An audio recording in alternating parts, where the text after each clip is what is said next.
เท่าแก้วสวยเปิดละประตูให้เด็กมือสั่นวันนี้เพื่อนคุงและเท่าแก่หอมพากันแห่ลูกเขยแม่เข้ามาถ้าโด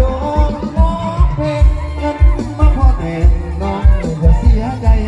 ได้กันแล้วจะหามาแต่งให้เอาใจกันแล้วจะหามาแต่งให้หากบอกพอเท่าใดขอให้หักเท่าไปเท่าออกคนดูงานลูกหลานเด้อแต่เท่าเอ้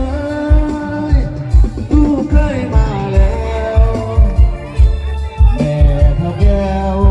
สวยเปิดละประตูให้แก่เมื่อสันวันนี้เพื่อนพุงเลยเข้าเกตพากันเห็นลูกเคยแม่